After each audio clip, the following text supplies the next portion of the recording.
Oh, okay. King's Faulkner. Yeah, I wish I would have bought my Rubik's Cube.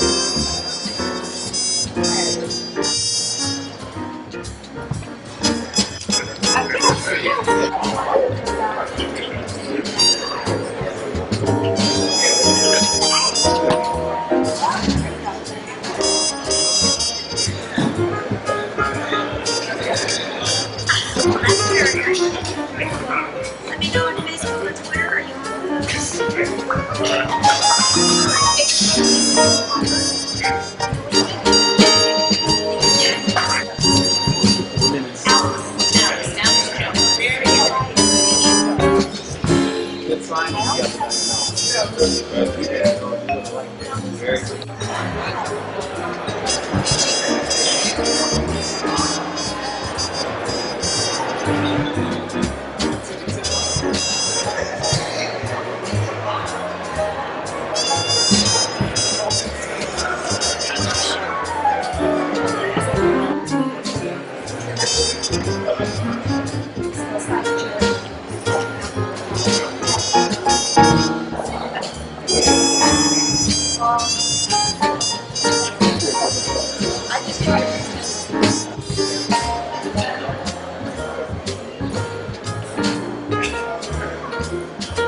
Are you very kind? Thank you. You're welcome.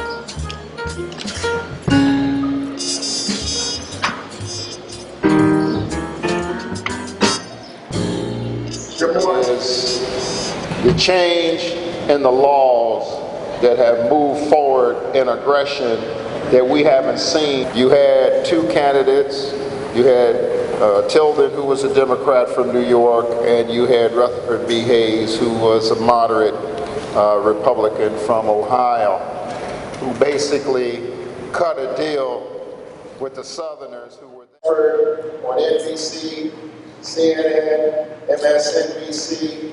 She's a New York Times best-selling author, and she has a new book out that really deals with the crux of the sentiment of the stand your ground law in American society today, which is in 22 states, by the way.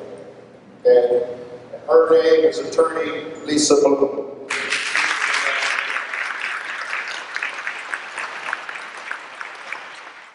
Up to the present day, over 2 million people said, "Are you kidding me? This young man was shot and killed and there's no arrest. We demand an arrest." And there were public demonstrations in cities all over America, thank God, and hallelujah for all the people who did that and participated in that activism. And an arrest was made. Our justice system has many flaws, but requiring proof beyond a reasonable doubt is not one of them. So I gave the man the benefit of the doubt, and I was prepared to hear the evidence. But as I said, I was shocked to see that there was very powerful evidence against George Zimmerman that the prosecution was not arguing. And I have the 6 biggest mistakes the prosecution made in the prior 6 months were about African Americans. 100%. I'm sure Carl will agree that in civil rights cases you don't often get evidence like that. And if you get it, you should use it. You should argue it. And they didn't. And very similarly in the Michael Dunn case, How many of you are familiar with Michael Dunn's shooting of Jordan Davis in Florida? They call it the loud music murder case.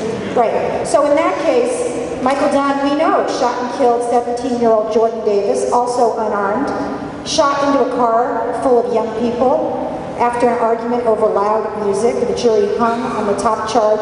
Michael Dunn wrote explicitly racist letters from prison. He said, and I quote, "The more I get to know those people," referring to African Americans, "the more prejudiced I am."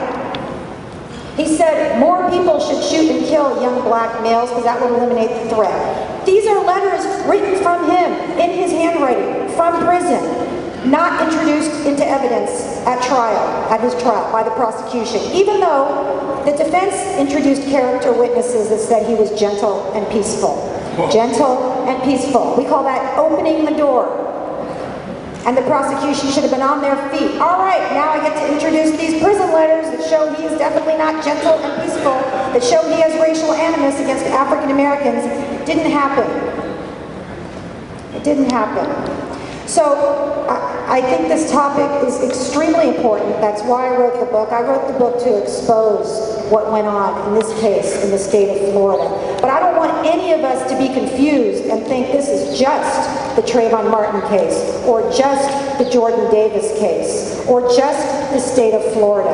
California, for example, has stand your ground language in our standard jury instruction for self-defense. So in about half the states in America, self-defense is a mess in Florida and a lot of other places because of stand your ground.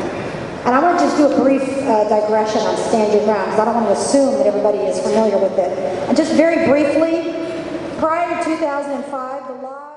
about 80% of white Americans test for moderate or severe racial bias against African Americans. About 50% of African Americans test for moderate or severe racial bias against African Americans.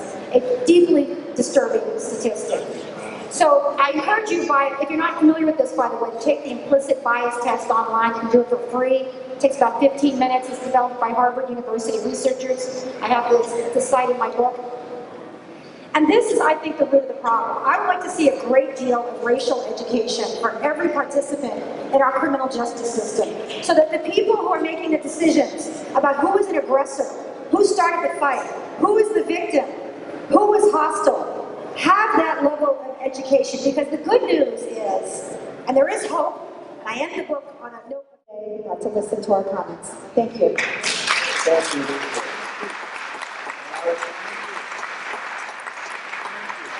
I will invite you back.